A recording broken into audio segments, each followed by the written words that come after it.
Pues muy buenas amigos y amigas de Spanish Libertarian. Antes que nada, perdón, me he pasado mucho tiempo sin publicar, pero he tenido que hacer una cosa que creo que todos tenemos que hacer de vez en cuando, que es trabajar y generar dinero.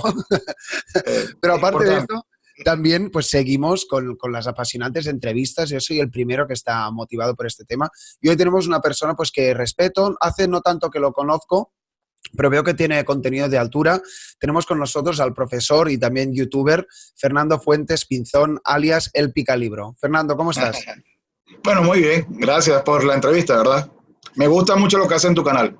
Bueno, pues muchas gracias. A ver qué tal está. Yo creo que será interesante. Ya me he preparado un poco aquí algunos temas a tratar y nada, por lo que he visto un poco de tu figura me gusta porque eres bastante ecléctico. Como mínimo es mi opinión y me gusta esta gente que no son fáciles de etiquetar y que reflexionan y veo que lo compartes con la gente y sorprendentemente, y lo digo con alegría, hay una gran audiencia de personas que quiere este tipo de contenido, así que vaya, me congratulo. La primera pregunta, como ya sabes, es que te definas a ti mismo, ni que sea profesionalmente o si quieres hablarnos un poco de la historia de tu canal y luego pues ya iremos tocando temas. Así que cuando quieras. Bueno, primero, gracias por la invitación. Segundo, yo voy a decir algo muy sincero. Estoy sorprendido con la libertad con la que hablan YouTube. Yo voy a decir que hace 2 años más o menos, para que te haga una idea de lo moralino que me parece a veces la empresa en la que divulgamos información, que empecé a hablar de Lolita y ese video prácticamente está prácticamente censurado por varias vías. De hablar de casi cualquier tema, yo he querido hablar varias veces del tema de lo que dice sobre la terminación del embarazo. Yo siempre le rehuyo la palabra para evitar, no porque tenga algún plan con la palabra, no tengo ninguno, sino para evitar que YouTube de una vez lo censure o lo coloque fuera. Pero yo he visto que en tu canal, pues, hablas con total libertad y se ha posicionado bien. Pues. Es decir, parece que pues, ha cambiado un poco el algoritmo con el que yo empecé a conocer a YouTube. Bueno, un inciso, tengo que decirte que la mayoría de vídeos desmonetizados son los que se habla de aborto o de temas conservadores. O sea, esto es sorprendente. Yo me pensaba que los liberales éramos el eslabón más bajo, pero literalmente cuando se tocan temas conservadores, un poco peliagudos, la desmonetización es instantánea. Inmediata, inminente, así es. Bueno, con respecto a la pregunta que me has hecho, va de la mano con lo que ha sucedido en mi país, que es Venezuela. En el 2014 hubo una rebelión popular que protagonizó Leopoldo López y se me olvidó ahorita el nombre de ella y la tengo en altísima estima. María Corina. María Corina Machado, gracias. Con María Corina Machado, Leopoldo López y María Corina Machado principalmente. También Antonio Ledesma, que ahorita estaba en España. Y ellos tres armaron un concepto llamado La Salida. El problema es que el gobierno lo tomó como si fuera la salida inminente, y no era verdad. Si tú leías, eran los pasos constitucionales para poder salir del gobierno. Es decir, organizarse para crear un referéndum revocatorio, es decir, elementos dentro de la ley. Y sin embargo, el gobierno lo tomó, además que la gente, una gran cantidad de personas lo tomaron, como un llamado a la calle a parar el gobierno de forma inmediata. Y eso contribuyó a que la gente cerrara las calles. Y fue lo que se llamó, yo particularmente creo que en política los nombres son importantes, a este tipo de elementos le llamaron guarimba. Guarimba es un término cubano, no un término venezolano, así que yo no lo utilizo. Yo lo que uso son, más bien se tracaron, hubo protestas en las cuales era tan peligroso salir a protestar que la gente decidía colocar objetos como señal de protesta. Pero la consecuencia de eso fue que quedamos encerrados en nuestra casa por 2 meses. Yo muchas veces lo cuento y la gente no lo cree. Fuerte. Encerrados, sí. Era simplemente no podíamos salir con nuestros vehículos. Si salíamos, nuestros vecinos nos destruían el carro. Es decir, ese era el nivel en el que estábamos. Una cosa, vecinos además que estamos ambos en contra del gobierno. Pero el concepto es que tienes que hacer el gobierno como yo lo digo y no como tú lo crees. Entonces, bueno, hubo bastante conflicto en el 2014 y nos quedamos encerrados con internet. Debo decir, en aquel momento no se iba la luz, había internet.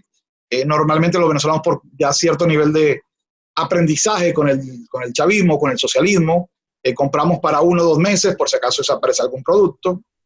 Entonces, eso nos permitió mantenernos más o menos estables dentro de la encerrona que hubo en el 2014. En esa encerrona, pues salió una muchacha ya mexicana llamada Fa, y que era una booktuber, que me pareció muy buena, pero solamente leía cosas juveniles. Así que decidí, pues estaba aburrido en mi casa, y agarré una biografía de un colombiano que admiro muchísimo y que creo que es el que cambió a Colombia. Realmente es un antes y después de él, que es Álvaro Uribe Vélez. Agarré su libro biográfico y es el primer video que tengo publicado porque quería hablar sobre Álvaro Uribe. Y luego pues fue llamando el canal a otra cosa, a más libre literatura, más libre literatura. Y de repente, después de ver a un amigo youtuber dar algunos comentarios con los que no estaba de acuerdo, pues saqué un video en respuesta y descubrí que el canal solo me fue llevando a hablar de filosofía. Ahorita estoy encaminado a hablar más de política y de economía. Y bueno, de todos estos temas, lo que llamamos ciencias sociales, historia, sociología, etc. Bueno, ha sido interesante la explicación y ver qué hay detrás de los canales, ¿no? Que a veces uno solo pues aparece la cara, pero está bien un poco ver esa parte humana un poco más así poliédrica. Un poco, me gustaría saber cómo haces los guiones o cuál es tu formación para ir complementando, porque he visto que tus vídeos son largos, son completos, aportas muchos datos. No sé, ¿de dónde te surge esta pasión? ¿Cómo haces la búsqueda? Bueno, la verdad, no hago guión. Si ves, soy bastante desordenado y a veces me diluyo mucho. Eso estoy tratando de hacerlo lo menos diluido posible. Pero es fácil, porque tengo ya 17 años dando clases en la universidad, 3 o 4 horas diarias, de una clase, y ya uno más o menos sabe cómo hacer su clase, sobre todo si ya maneja el tema. Normalmente toco temas que manejo, no toco temas que no manejo. Yo hablé hace poco de algo que que yo llamo intelectual millennial, y es una forma de decir que uno no puede hablar de algo por leerlo en Wikipedia y ver 2 resúmenes. Eso es incorrecto. Eso uno quedaría evidenciado. Y creo que, por ejemplo, en el debate entre Zizek y Peterson, el error de Peterson es tratar de refutar en el marxismo a alguien que sí ha estudiado a Marx en todas las formas que te imagines. Eso es un error. Entonces, no quiero decir con eso que Peterson no es bueno, sino que tú no te puedes comparar en ese tema, en el área. Es como de repente si yo quisiera discutir con un físico doctorado en materia física, ahí voy a perder. Pero si discutimos, por ejemplo, en materia de historia, pues posiblemente haya sorpresas, porque obviamente, a pesar de que yo no soy historiador, pues manejo la historia y es algo que me gusta y me apasiona toda la vida.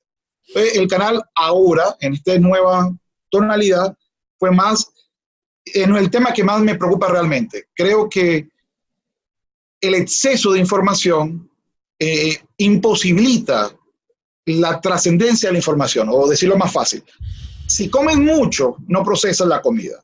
Si tienes demasiada información como hay hoy en día, no te das tiempo al cerebro a procesarla, y al procesar digieres. Entonces estoy más preocupado por desarrollar ya herramientas para el pensamiento crítico en todas las materias, empezando por la política, la económica y la filosófica, que por compartir información. Entonces trato más bien de cómo aquello que has leído te puede ayudar a entender el mundo de hoy. Esa es la idea de hoy del canal. Bueno, pues muy interesante lo que dices. ¿Cómo pudiéramos ir dándole forma a esto? ¿Cuál es el tipo de pensamiento crítico? Aunque el pensamiento crítico es un concepto abierto per se, ¿no? Pero ¿cuál es el tipo de pensamiento que quieres inculcar a las personas? No sé si te adscribes a una tesis concreta, porque he visto que hablas de argumentación, me has dicho que hablas de política, también obviamente me has dicho de lo que tú eres más experto es de historia. Vamos dándole forma a todo esto. No, de derecho. De historia me gusta por apasionamiento histórico, pero no, mi área particular es derecho, y del 95 estoy en política en Venezuela. Solo que apuesto a perdedor. Es decir, apuesto a libre mercado, a libertad sobre igualdad, y eso en un país que históricamente ha sido socialista e igualitario, lo que per se no es malo. Ojo, el mayor etapa de crecimiento del país fue con la socialdemocracia. Yo me siento muy contento con socialdemócratas y mucho menos contento con socialcristianos. Con socialistas sin adjetivos me siento muy incómodo, pero igual los escucho o converso. Y en Venezuela no hay derecha. Yo la otra vez cuando estaba en Perú le dije a un amigo que yo me autoconsidero, por supuesto, conservador liberal, que vendría a ser centro derecha. Si estuviera en España sería del PP, seguramente hoy sería de Vox, seguro, no lo pongo en duda.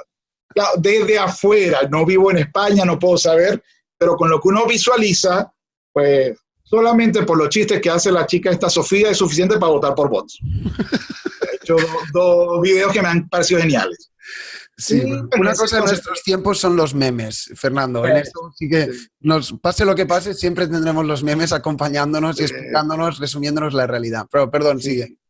No, bueno, supieras que el concepto de meme, el original, el que colocó Datkins, era eso, que la información nos superaba a nosotros como personas, sino a nosotros quien lo dijo es inútil, sino que se va replicando. Por eso es que me gusta y aplaudo lo que estás haciendo. ¿Por qué? Porque cada vez hay más condiciones en las cuales nos limitamos el pensamiento, que puede ser particularmente, creo que es el socialismo lo que te lleva a eso, y son pocos los que te llevan al concepto de libertad. Y la libertad, para mí, es la base de cualquier otra cosa. Ese es el concepto. Si no hay libertad, no hay absolutamente nada. E incluso tengo una crítica a este diagrama de Nolan, no sé si lo conoces. Sí, lo conozco. Que está muy de moda, que coloca 4 posiciones. Autoritarismo, ¿no? Libertad, progresismo, conservadurismo, algo así. Claro, pero el señor que lo hizo, Nolan, lo hizo de los Estados Unidos, y es una realidad totalmente ajena al resto del mundo.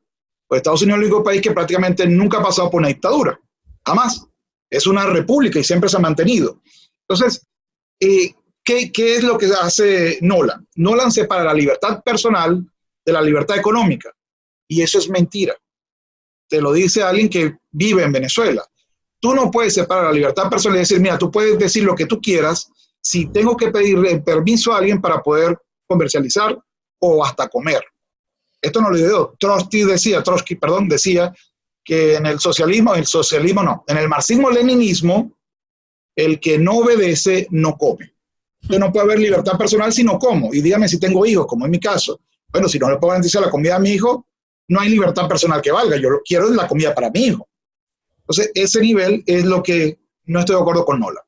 Bueno, entonces vamos a lo concreto, que nos hemos dispersado. Has hablado de liberalismo, conservadurismo, has hablado de pensamiento crítico. Si quieres, empecemos por tus tesis políticas y a partir de ahí, pues, si quieres, vamos tocando otros. Bueno, ¿por qué te adscribes a estas tesis liberal-conservadora? No sé, ¿por qué crees que crees que es lo mejor para la sociedad? Sí. Primero, el conservador es contrario a las revoluciones. La revolución como tal es un proceso errado. Lo que pasa es que el conservadurismo, por ejemplo, en Colombia es todo lo contrario de Venezuela. En Colombia siempre ha mandado la derecha y en Venezuela siempre ha mandado la izquierda. Entonces es muy difícil utilizar los mismos términos sin llevarlo al contexto del país. Por ejemplo, en España la derecha era de Franco, pero Franco no es muy derecha.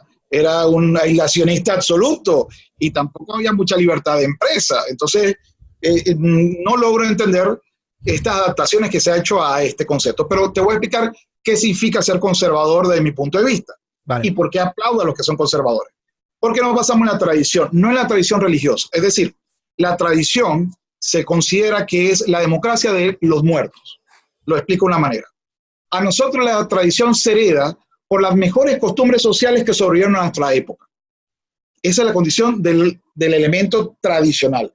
Y ese es el concepto de lo que hoy en día la gente ha llamado cultural wars o las batallas culturales. Sí, estamos en una batalla por el alma o el espíritu del occidente, o sea, del mundo occidental.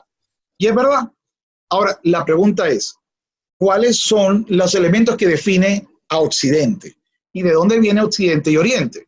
Como nuestra tradición viene de pelear contra los persas, los griegos. Y los griegos, o los atenienses principalmente, utilizaban dos cositas, principalmente. El individuo por encima de cualquier cosa. Pero el individuo tenía que tener ciertas condiciones. Ejemplo, tú y yo, si vamos a Atenas, no somos individuos, sino que teníamos que tener capacidad económica, ser pater familia, aunque es un término más romano, pero decirlo de alguna manera, tenemos que tener cierto nivel de responsabilidad. Entonces, hablaba de la libertad individual y de la responsabilidad. Pero eso significa que cada 100 atenienses, 5 eran ciudadanos y el resto no votaba ni opinaba. Esa es una malinterpretación de la democracia. Personalmente creo que la democracia está en momento de crisis. Y está en momento de crisis porque no hemos leído a Aristóteles. Y ahora ya te explico por qué. Pero en general, el conservador es aquel que dice, los cambios se tienen que hacer porque son reflejos de las sociedades. Ese es el concepto.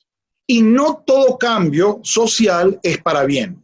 Muchas veces hay que conservar algunas de estas costumbres que nos dan sostén social. Ese es el concepto.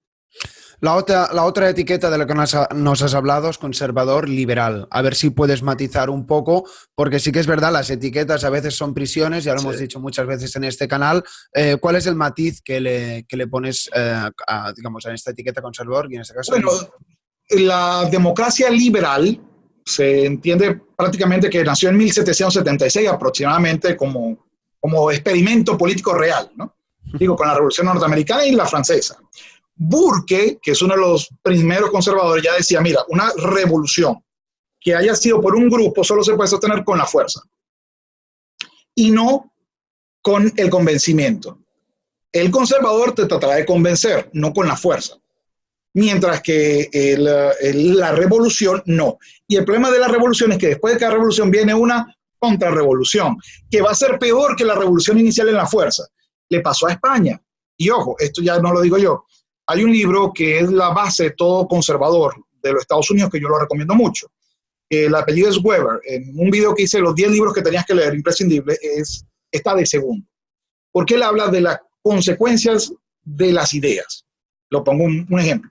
Por ejemplo, un conservador liberal se aparta por completo de un libertario, pero por completo. Siempre vamos a ser socios en cuanto a que la libertad va por encima de cualquier otra condición y que se debe proteger siempre a la propiedad privada y a la vida. Esos son los 3 elementos que siempre voy a estar de acuerdo con los liberales, o con los libertarios, perdón. En donde no lo voy a estar es en donde decir, como no estoy de acuerdo con una tradición, la voy a cambiar por ley, porque eso sería una revolución usando la fuerza del gobierno. Te lo pongo en un caso muy concreto. El matrimonio entre iguales, por ejemplo. Yo soy conservador. ¿Significa que tengo una creencia religiosa por eso? No, para nada. Soy conservador agnóstico, es decir, no soy creyente. ¿Y qué sucede? Bueno, sucede que la realidad, el matrimonio es un acto que tiene 2 consecuencias.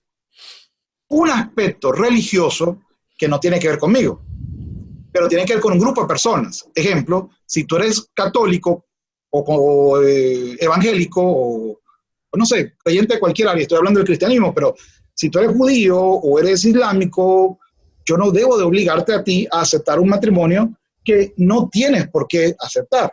Entonces, ¿cuál es el problema del término matrimonio? Que el matrimonio tiene un aspecto religioso que no es de hoy. Es decir, que parte, bueno, te lo voy a poner más fácil.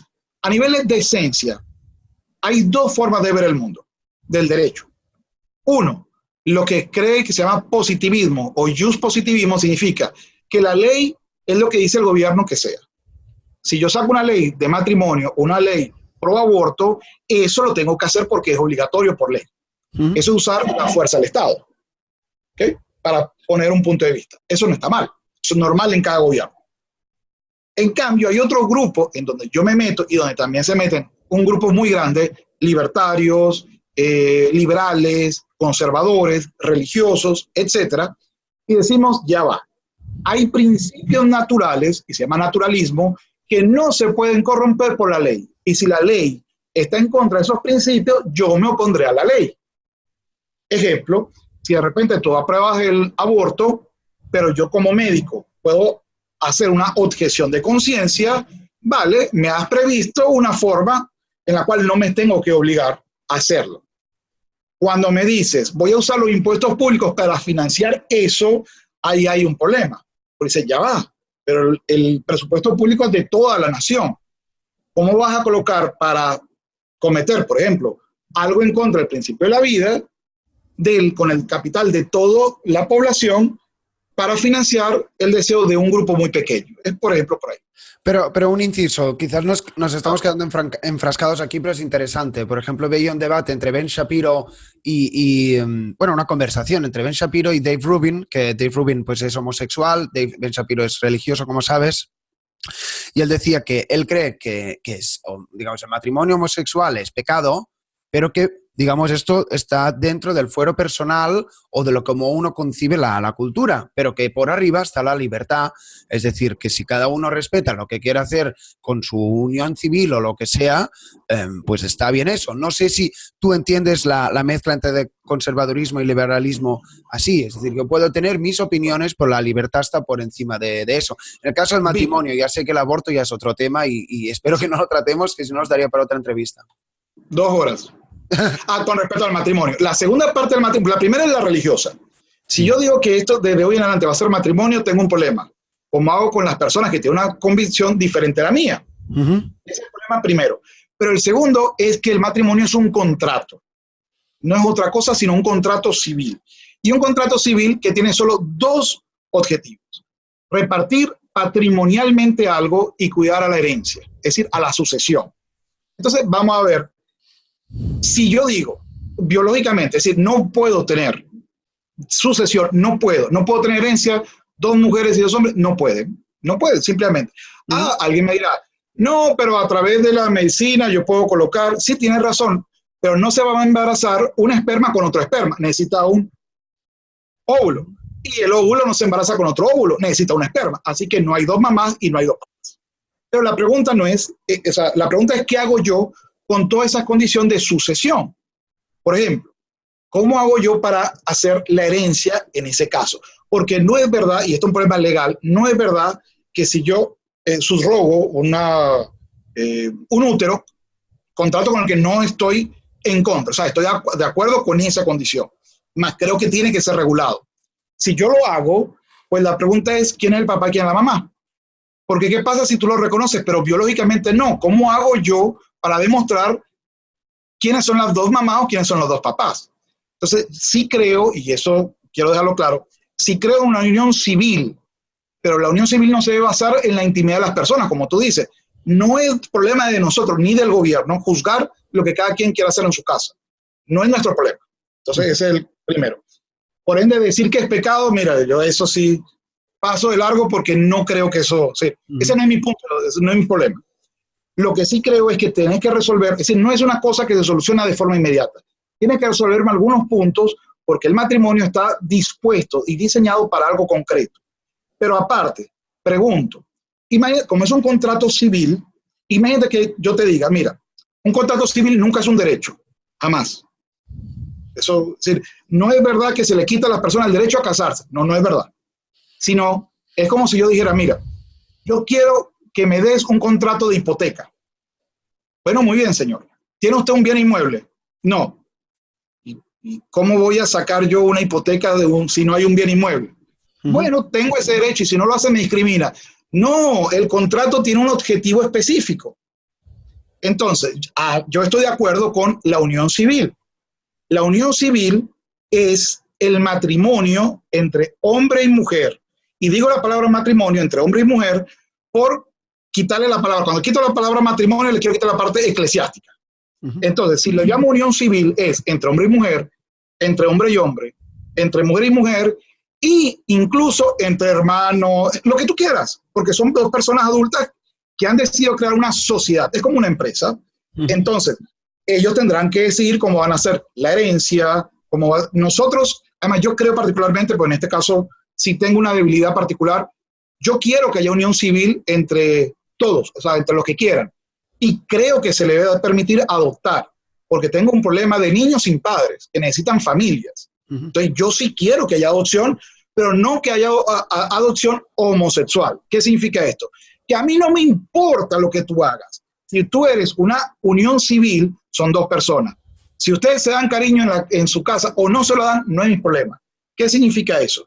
Que la unión civil no debe estar basado en la intimidad, sino en el común acuerdo. Ejemplo, yo quisiera, por ejemplo, si mi hermana tiene 50 años y no pudo tener hijos nunca en su vida, y yo tengo 50 años o 60 años, yo quiero hacer una unión civil con mi hermana para adoptar niños. Y en el caso que yo fallezca o ella fallezca, ella siga siendo la madre. Fíjate que yo no me estoy metiendo en la intimidad de esta pareja, ¿no? Es pareja porque decidieron ser pareja ante los ojos de todo el mundo. No me importa si son sea, no me importa lo que hagan en su intimidad, no me importa si son homosexuales, heterosexuales, felices, infelices, no es mi problema. El concepto es cómo hacemos para resolver el problema, tanto de los niños que necesitan padres para ser adoptados, que es un problema real de la sociedad, como para resolver la sucesión. ¿Y cómo hago yo para no imponer mi creencia a los demás? La primera forma de no hacerlo es quitándole el nombre matrimonio. Porque si no, si yo hago el concepto matrimonio, tengo que obligar a los creyentes a hacer lo que yo creo. Y ahí voy en contra. Para cerrar este tema brevemente, nos estamos enrollando mucho en esto, pero también está bien. Entonces, tú has dicho una pareja homosexual, ¿no crees que debería tener el derecho a adoptar? O sí, no sé si me ha quedado claro esto. No, lo que quiero decir es que sobra colocar el concepto de pareja homosexual. Ah, vale. Sobra. Vale. No me importa. Tiene que ser pareja. Entre adultos Punto. Y sin más. Vale. Punto, sin más. Vale. Si son dos hombres, bien. Si son dos mujeres, bien. Si son hermanos, bien. O sea, lo que quiero decir es, no me meto en esas aguas, sino las parejas. Bueno, ha quedado claro y con el ejemplo pues se adscribe con coherencia a tus principios liberal conservadores. Cambiamos un poco de tema. Has dicho antes temas de las fallas de la democracia porque no hemos entendido o tenemos que releer a Aristóteles. Sé que tienes opiniones interesantes sobre esto, a ver si podemos hacer una pasadita. Te pediría brevedad, que aún nos quedan muchos temas a tratar. Ok. El primero, Aristóteles en su libro, bueno, en lo que sobrevivió de su libro Política, él nos decía que habían sistemas adecuados y sistemas corrompidos. Adivina, entre república y democracia, ¿cuál era el sistema corrompido según Aristóteles? Democracia. Bingo. Él hablaba de república y no es algo nuevo. Ya Sócrates, cuando Platón escribió La República, él hacía un ejemplo que era muy bueno. Mira, en un barco, ¿quién decide quién es el capitán? Si lo decimos por popularidad, el barco va a encallar. Si tenemos suerte. Entonces hay que tener unas características para poder escoger al capitán. No puede ser la popularidad de la gente. Entonces, por supuesto, no tengo la idea platónica ni la idea de Aristóteles, pero sí hay que tener que la crítica que hacen ellos dos la recoge luego tanto Burke, uno de los padres conservadores, como Hayek. Mucha gente, no entiendo por qué me agarra y me dice, no, Hayek es ultra libertario. No, es tan conservador que tuvo que sacar un escrito diciendo que no era conservador, porque si tú lees Camino a la Servidumbre, todo es un hombre conservador, o un conservador no religioso, como me considero en persona. Es decir, es lo que dice, mira, el libre mercado, el laissez-faire, solo no funciona. Necesitas basarte en creencias de la sociedad y es decir, después me preguntas cómo nació el libre mercado y te explico la importancia de la religión en el libre mercado. Pero Hayek lo que me dice es, si yo no creo en el libre mercado, no va a funcionar, aunque lo aplique. Pasó en Venezuela, 1989. En Venezuela hubo la apertura económica. Es una maravilla, yo estaba muy contento. Y me di cuenta que no vale hacer las cosas bien si la gente no lo cree. ¿Qué pasó en 1989? Se abrió la explotación petrolera para las empresas privadas vinieran a invertir, incluyendo los venezolanos. Si nosotros podíamos financiar proyectos de PDVSA y ganar dinero por ello. Segundo, se permitió el libre cambio. Aquí en Venezuela siempre hubo control cambiario. Es decir, tú tenías que pedirle a alguien que te permitiera cambiar bolívares en dólares.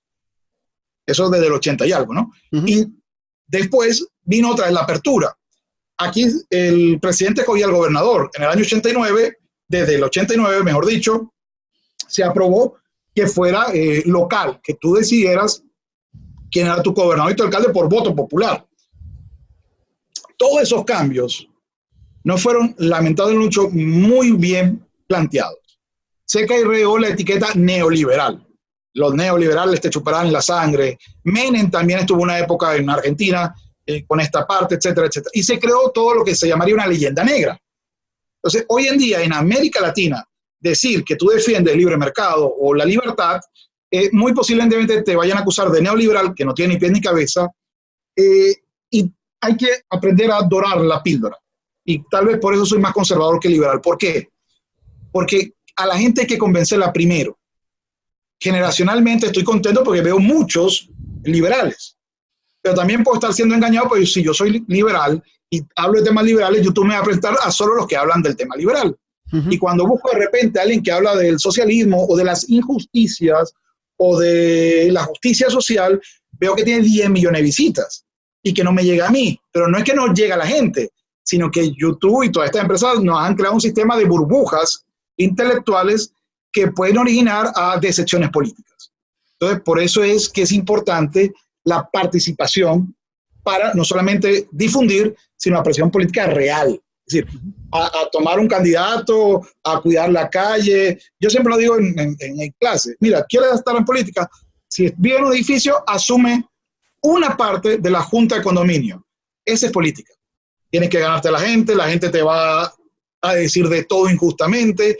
A nadie le va a importar si lo estás haciendo lo mejor que puedas o no, sino lo que se pueda ver de lo que estás haciendo en tu obra pública. Para cerrar este tema de la democracia, y muy de acuerdo con todo esto que dices de las cámaras de eco, hay que huir de las cámaras de eco, porque al final vivimos juntos en la sociedad. Para aportar alguna solución, porque me gusta aportar soluciones en este canal, ¿cómo crees en el siglo XXI, qué forma crees que debe tener la democracia? Sé que es una pregunta muy compleja. O dicho de otra manera, ¿cómo podemos hacer que haya más calidad institucional, ¿no? Porque podemos ver que hay una democracia en Venezuela o en Noruega, pero luego vemos que no tiene nada que ver. Entonces la pregunta es, ¿qué es lo que tienen que hacer los países con poca calidad institucional para ir adquiriendo pues mejor democracia, más legitimidad, etcétera? Bueno, fíjate algo, y aquí en España tiene una condición muy especial. Les digo por qué. Cuando se cambió de la dictadura que tuvieron de Franco a la democracia, hubo un golpe de Estado. Si no hubiera existido la monarquía, tal vez el golpe de Estado hubiera sido exitoso. La monarquía fue lo que cambió en aquel momento, en el golpe de Estado, creo que fue el 77, corrígeme si me equivoco, la fecha del golpe de Estado, y lo que usó fue el monarca, el rey Juan Carlos en aquella época, dijo, no, nada de esas tonterías, no vamos por la democracia. Y como es la última autoridad, pues no hubo militar alguno que apoyara el golpe. Y dice, bueno, si la última autoridad me dice que eso es lo malo, no me voy para allá, me quedo solo. Bueno, eso nos pasó a nosotros. América Latina tuvo la tragedia, no de pelear con España, con el imperio, sino de nacer en la modernidad sin haber creído en la modernidad. Es decir, para que haya instituciones, tienes que crear república. Y eso lo digo, no lo digo yo, esto lo digo Alexis de Tocqueville en su libro La democracia en América. Él decía que América era un experimento maravilloso porque ellos no eran una democracia, era una república. ¿Qué significa una república? Que tienes contrapesos, que el voto de la mayoría no decide. Y eso es parte de las elecciones en segunda vuelta. Es decir, cuando hablamos de elecciones en segunda vuelta, o en los colegios electorales en los Estados Unidos, lo que estamos hablando es un sistema que evita locuras. Pero realmente ahí es un poco más complejo, porque el sistema perpetuo norteamericano se basa en la Corte Suprema de Justicia. Esa es la diferencia con el resto. Ellos tienen unos jueces perpetuos. Es el equivalente a decir un monarca en algún lado. Necesitamos una referencia, o en algunas teocracias, el sumo sacerdote, o de repente en las repúblicas modernas, esto es el Senado. Lo que pasa es que el Senado yo creo que absolutamente nadie lo respeta como autoridad única. Otra cosa que hicieron en Estados Unidos que me parece muy bueno son los cambios permanentes. Ellos hacen un cambio siempre de un 33% aproximadamente de la Cámara de Representantes y del Senado.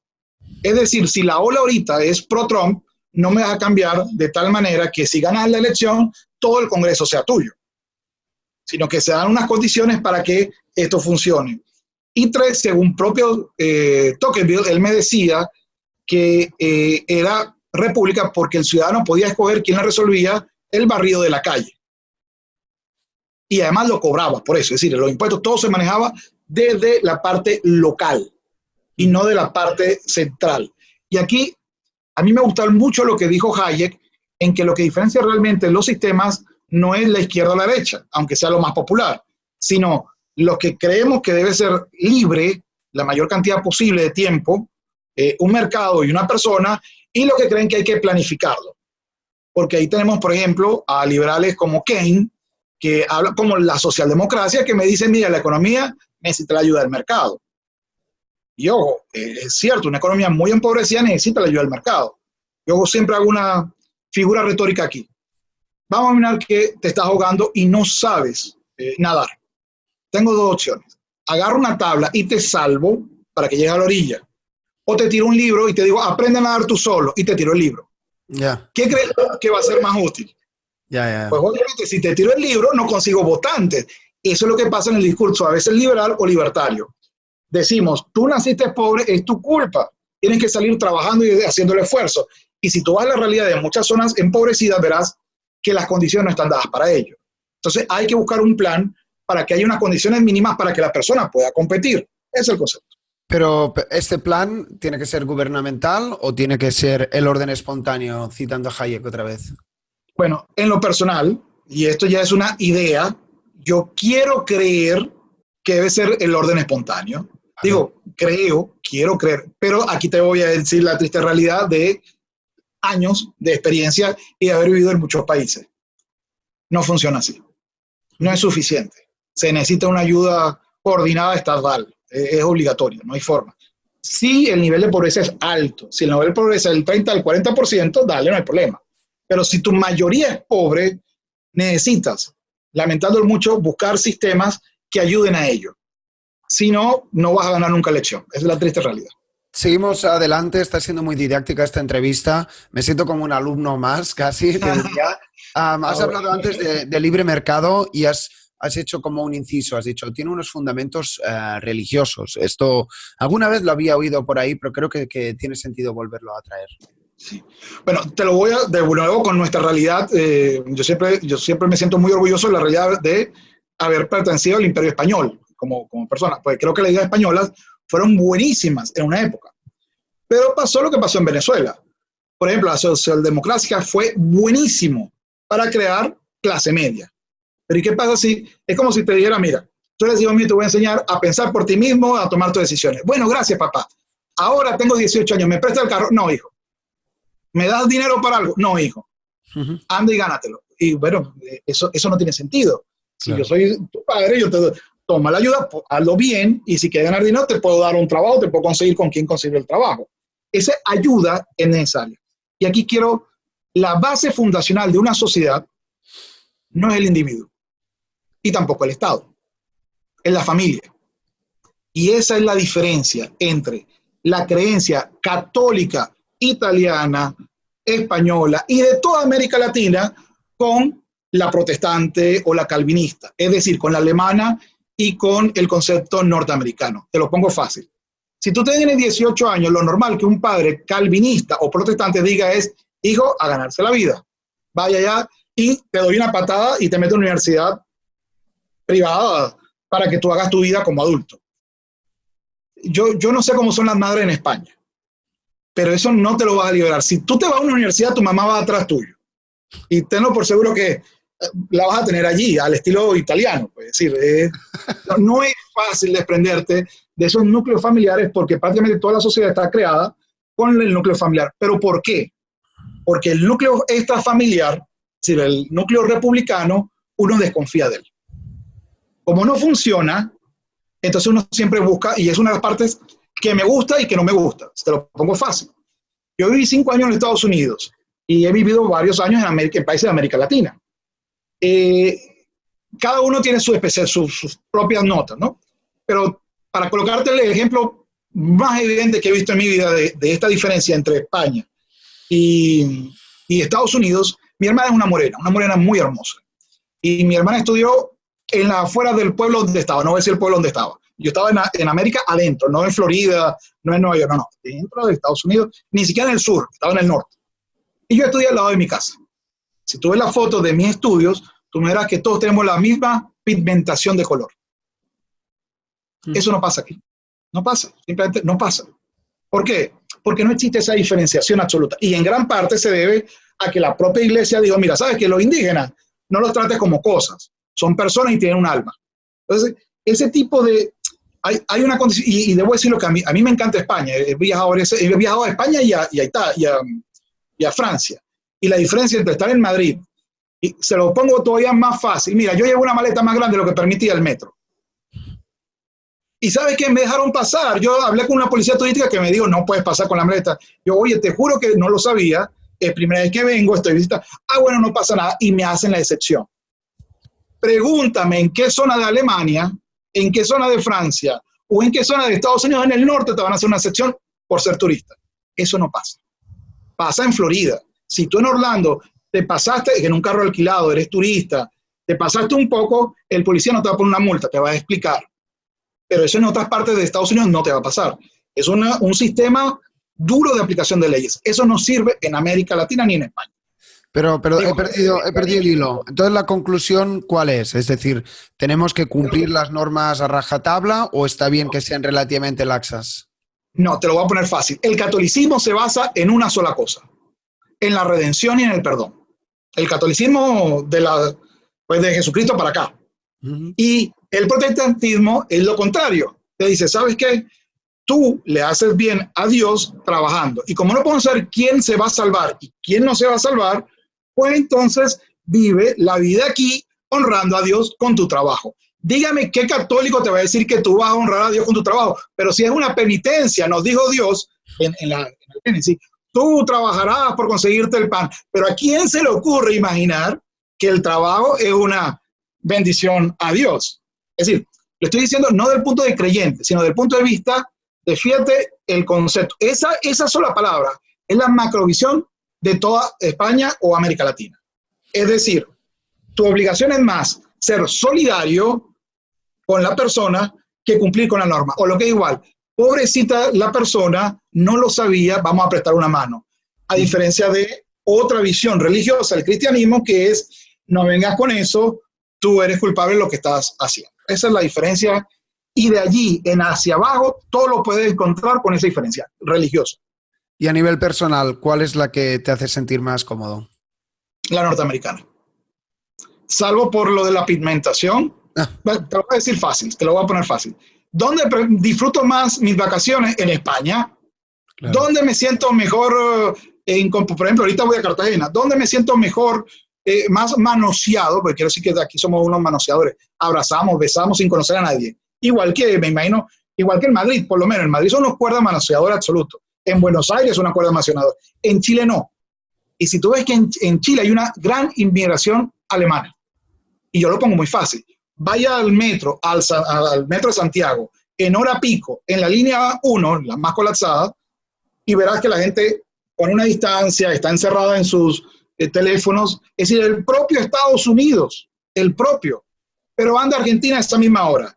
Va a ver que de repente nos vamos y todo el mundo se anda sonriendo. Uno sabe que uno no quiere estar ahí como sardina en lata, y en vez de molestarse, uno sonríe, le sonríe al otro, le dice, mira muchacha, usted está embarazada, incluso, y no es chiste esto, no es chiste. Fui con mi esposa y mi hijo, y una muchacha muy hermosa me preguntó que cómo le quedaba la falda. Tenía una falda y bueno, muy bien señorita, le queda maravilloso. O sea, ella me preguntó, yo no le estoy buscando. Sí. Y otra cosa, por ejemplo, en Buenos Aires, a donde he ido, pues, el mate, tienes que tomar de la misma pajilla. Sí. Bueno, en la mayoría de los países te dirá, pero y el herpes y las cosas. Higiénico, ¿no? Sí. No, pero si haces eso, te sales del grupo. ¿Cómo se te ocurre decir esas cosas? O sea, no lo tienes, ¿ves? Entonces, ese tipo que yo lo viví en Madrid, que lo viví en la España que conocí, no la conocí toda, me falta conocer mucho por España, pero en la Madrid que conocí, ese era el tipo. Todos bebíamos de la misma botella, no había problema alguno. Es decir, ese tipo de... La vida no es el trabajo. La vida es la familia y divertirse. Fíjate que son concepciones que vienen desde la religión, aunque no seamos religiosos. Que es lo que yo digo, mira, nosotros estamos en el calendario cristiano. ¿Creas en Cristo o no creas en Cristo? Eso es indiferente. Estamos en el 2019 después de Cristo. Punto. Decir lo contrario es negar la historia. Esa es el condición. Si yo quiero que España o Argentina o Venezuela sean libertarios o liberales, lo primero que tengo que cambiarle es el chip. Y decir, mira, la familia es buenísimo y necesito que la familia esté de acuerdo conmigo. Pero ¿sabes qué sería buenísimo? Que 4 hijos podamos sostener a nuestra madre en nuestra casa. Es otra diferencia. En Estados Unidos son más prácticos, así que los padres para una clínica, para un ancianato. Dime tú si en España le dices a tu mamá, ahorita a la edad que tú tienes, ¿sabes qué? Si te pones enfermita o algo, te voy a dar un ancianato. Yo no sé cómo será en España, pero en mi casa me voltean la cara de una vez. Me dice que eso no se le hace a una madre, ni a un padre. Si está enfermo, es el momento en que tú te hagas cargo. Busca una enfermera en tu casa, etcétera. Es decir, es una condición, ¿no?, diferente. Son visiones. No basta el pragmatismo. Yo por eso no soy utilitarista jamás. No basta la utilidad de las cosas. Hay cosas que se deben hacer. Se deben hacer bien por amor, por respeto, por lo que tú quieras. Pero es una obligación. No tienes la opción de no hacerlo. Pues si no lo haces, te vas a sentir mal. En algún momento de tu vida te vas a sentir mal. Esa es la condición. Entiendo tu punto de vista, lo que pasa es que, bueno, esta entrevista está siendo un poco rara porque también estoy entrando más. Creo que también hay que hay que sopesar individuo versus colectivo. Es decir, está claro que hay que cuidar de las personas que te han amado y te han proveído, pero tampoco uno no se puede dejar vulnerar hasta perder su individualidad en pos de los demás. No sé si sé que estoy sobresimplificando tu argumento, pero creo que me entiendes. Lo que pasa es que, y ahí viene, te voy a recomendar un sociólogo holandés que es muy bueno, se llama Norbert Elias, no sé si lo has leído. Él habla, el colectivo es una cosa diferente a la familia. El colectivo es una idea de un grupo de sujetos. En cambio, la familia es el papá, la mamá que estuvo al lado tuyo, la hermana que no hay forma alguna que te la quites. Mira, si tú eres independiente y tu hermana te quiere visitar, ¿dónde la vas a mandar? La mandas a dar a un hotel. Yeah. Yo no sé, pero si yo hago eso, pues al día siguiente va mi madre y me dice, ¿cómo se me ocurre enviar a un hotel? Y si le pasa algo a esa muchacha. Es decir, no puedo. En cambio, en Estados Unidos me dirán, no, mira, un hotel es más práctico para ti, tú puedes hacer tu vida. No, eso no sucede. Entonces, lo que quiero decir es, nuestros países que tienen costumbres católicas, que vienen del Imperio Romano, la base del Imperio Romano nunca fue el Senado, siempre fue la familia. El pater family, el concepto de la familia. Y en América Latina, nosotros casi no tenemos pater family, tenemos mother family. Es decir, es la madre la que toma las decisiones por la mitad de la familia acá. Entonces, ¿qué sucede con esa condición? Resulta que en ese caso tienes un elemento que te vincula directamente a un grupo que no es ideal. Es decir, no es una idea común, porque tu mamá puede estarle rezando en este momento a un santo en origen en el que tú no crees. Y tu papá puede estar leyendo El Capital de Marx. Ese era el caso de mi familia. Los dos eran totalmente diferentes políticamente hablando. Y sin embargo, tenían elementos en común. Sus hijos, sus aspiraciones, sus sueños. En cambio, el colectivo, que sería la parte marxista, es un sueño de conseguir, es una utopía a conseguirse. Fíjate algo, que si te lo has leído a Marx, verás que el comunismo no existe. El comunismo es solo el punto final, el nirvana del socialismo previsto por Marx. Bueno, y Engels, ¿no? Entonces, cada vez que alguien me dice el comunismo, no, llámalo por su nombre, eso es socialismo. Lo que pasa es que yo le pongo adjetivos porque hay socialistas que quieren llegar al comunismo y socialistas que entienden que esa es una fantasía, que es un cielo, un nirvana, es algo no real. Y esa es la diferencia. La familia no es una fantasía, es lo que vives, claro. Es lo que tienes al lado, es lo que... Yo me declaro antifamiliar. ¿Y tú crees que cuando termine este video no va a venir mi esposa y decir ¿qué diablo estás diciendo ahí? O mi madre me va a llamar, pero ¿tú qué hablas? En cambio, si yo digo, me declaro antimarxista, bueno, estoy esperando que venga Marx a decirme algo. Obviamente, es una idea en contra de una realidad. Y aquí viene tú, y por eso yo soy totalmente contrario a la filosofía existencialista. Sartre decía, yo soy el que toma las decisiones. Sí, claro, pero hablas un idioma que tú no creaste y nunca lo vas a crear. Bueno, pero ahora hablo otro idioma, pero tampoco lo creaste tú. Lo creó otro grupo de personas y tienes que corresponder a una serie social. Es decir, el animal es un ser social, el animal humano, pues. Nosotros somos un ser social y somos un ser social constituido en familias. Incluso, una de las, y esto va, por cierto, una de las bases de lo que se llama la cultura marxista, creo que es la batalla cultural contra el Cultural Marx. No recuerdo ahorita el nombre que se le está usando muy de moda, pero es el concepto que no hay marxistas culturales. No, todo lo contrario. Marx considera que la familia es uno de los pilares fundacionales de la sociedad. Y si quiero cambiar la sociedad, tengo que cambiar la familia. Yeah. Una madre tiene que ser para todos los que quiera. Es decir, vamos a una sociedad. Hegel, en su libro sobre familia, hablaba que para él su modelo ideal eran las familias indioamericanas, es decir, las nativas norteamericanas, que eran colectivas. Los niños no son de nadie, sino del grupo. Bueno, eso es una idea. Los niños son nuestros, así es fácil, por genética. Ya por derecho ya tú me das, claro, yo me voy a independizar. Sí, claro, ya te veré cuando tengas 19 si tu papá no te va a venir a decir, muchacho, anda a trabajar. Que le hagas caso o no es otro problema. Que tenga el derecho él a obligarte es otro problema.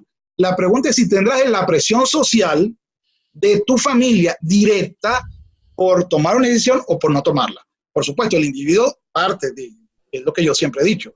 Si a un niño tú no le pones restricciones, haces un niño infeliz. ¿Por qué? Porque la adolescencia y la juventud está para romper eso que tú hiciste. Es decir, si yo te dije, mira, nunca te dejes barba, ¿qué es lo primero que haces cuando tengas un poquito de libertad? Te vas a dejar la barba. Eso es normal. En cambio, si yo siempre te dije, haz lo que tú quieras, ¿qué vas a hacer a los 18? Nada. Vas a ser un muchacho triste porque siempre hiciste lo que quisiste. Oh, y esto es parte del descubrimiento. Hay una película de crecimiento que me gusta mucho, que se llama En el nombre del padre. No sé si la has visto. Sí, en Irlanda era, ¿no? Irlanda, exacto. El concepto es todo joven quiere hacer las cosas de forma inmediata. Y el papá dijo, bueno, mira, esa no es la mejor vía, vamos a hacer esta. Y el joven le decía, ¿pero por qué? Porque eso de oponerte a tu papá o a tu mamá, eso de ir en contra de lo que aprendiste, es lo normal y lo natural de la adolescencia. Es lo normal de crecer. Porque en algún momento tienes que darte cuenta si estás de acuerdo o no con lo que aprendiste. Pero no puedes estar de acuerdo si no vas al otro lado. Es decir, si no lo ves o no lo disfrutas o no lo sufres, no lo puedes entender. Digo, nosotros somos las experiencias que hemos vivido, pero también la información que recibimos. Y no solamente a nivel cultural, sino genético, en decisiones.